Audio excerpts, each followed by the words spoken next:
বন্ধুরা, আশা করি সবাই ভালো আছেন। তো বন্ধুরা, এখন যে বিষয়টা নিয়ে কথা বলবো সেটা হচ্ছে মিঠুন চক্রবর্তী এবং মিঠুন চক্রবর্তী এবং সালমা আগা অভিনীত ছবি, যেটার নাম হচ্ছে পতি পত্নী আর তাওয়াই। তো সেই এটা উনিশশো উননব্বই সালের সিনেমা। তো এই ছবিটা স্পেশালি একটা রিমেক ছবি, যেখানে পাকিস্তানি একটা ছবি ছিল যেটা 1988 সালে রিলিজ করেছিল। ছবিটার নাম হচ্ছে বাজার ই হোসেন। সেই সিনেমাটা থেকে এই ছবিটা রিমেক করা হয়েছিল। তো সেই ছবিটাকে নিয়ে এখন কথা বলবো। তো তার আগে প্রত্যেকটা বন্ধুকে অনুরোধ করে রাখবো, আপনারা চ্যানেলটা নতুন হয়ে থাকলে অবশ্যই আপনারা চ্যানেলটা সাবস্ক্রাইব করে নেবেন। আর যদি আপনাদের এই ভিডিওটি পছন্দ হয় অবশ্যই লাইক, কমেন্ট, শেয়ার করতে ভুলবেন না।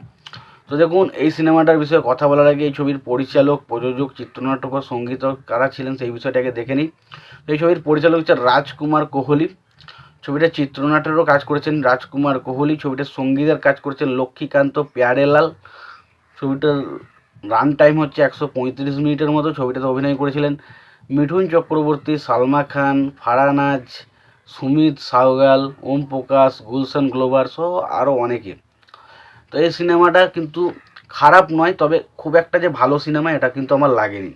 মিঠুন চক্রবর্তীর সিনেমা বলে জাস্ট এই সিনেমাটাকে আমি পুরোটা দেখেছি, বাট তাছাড়া অন্য কোনো হিরো থাকলে হয়তো আমি সিনেমাটা পুরো ওয়াচ করতে পারতাম না। সিনেমাটার গল্পটা আমার কাছে খুব একটা আহামরি কিছু জমেনি। তো এটা আমরা দেখতে পাই একটা পতি পত্নী, তাদের মধ্যে একটা সম্পর্ক এবং তাদের সম্পর্কের মধ্যে যে বিচ্ছেদ ঘটে কী কারণে, সেইটাই নিচ্ছে সিনেমা, যেটার নাম হচ্ছে পতি পত্নী আর তাওয়াই। তো এখানে দেখো পুরোপুরি একটা ফ্যামিলি এন্টারটেইনার ছবি, এবং যেখানে আমরা একটা পারিবারিক স্বামী স্ত্রীর মধ্যে একটা ঝামেলা, সেটা নিয়েই ছবিটা তৈরি করেছে। তো যেখানে দেখতে পাই মিঠুন চক্রবর্তীর ক্যারেক্টারটা, যার নাম হচ্ছে বিজয় সাক্সেনা। সে একজন বড় অভিনেতা এবং একজন পরিচালক। সে অভিনয় করে তার ছবি যেটাতে সে হাত দেয়, সে ছবিগুলো বক্স অফিসে সুপার ডুপার হিট হয়। এবং দেখা যায় যে মিঠুন চক্রবর্তীর ক্যারেক্টারটার একটা সিনেমা করতে গিয়ে সেই সময় একজন একজন অভিনেত্রী সেখান থেকে বেরিয়ে যায়, এবং পরবর্তী সময় মিঠুন চক্রবর্তীর ক্যারেক্টারের ওই অভিনেত্রী খুঁজতে গিয়ে একটা পতিতালয় একটা মহিলার সাথে তার যোগাযোগ হয়, এবং পরবর্তী সময় তার সাথে একটা মিঠুন চক্রবর্তীর সম্পর্ক গড়ে ওঠে, এবং সেটা নিয়ে একটা সন্দেহের ভাঁজ, এবং কীভাবে তার পতির সাথে তার সম্পর্কের বিচ্ছেদ হয় সেটা নিয়ে হচ্ছে সিনেমা, যেটার নাম হচ্ছে পতি আর পত্নী কা পতি আর পত্নী আর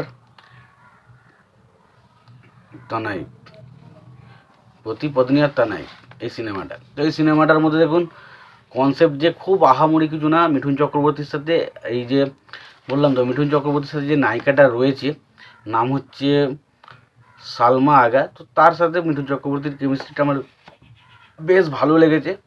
ছবির গানগুলো ঠিকঠাক, খুব একটা আহামরি কিছু মনে হয়নি।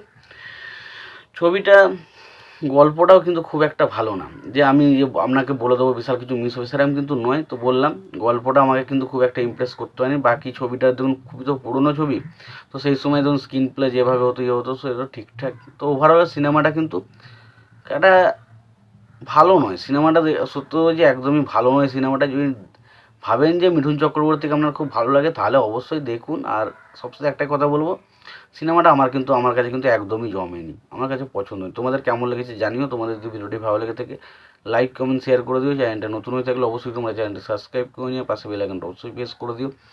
ভালো থেকো, সুস্থ থেকো, দেখা হচ্ছে পরের ভিডিওতে।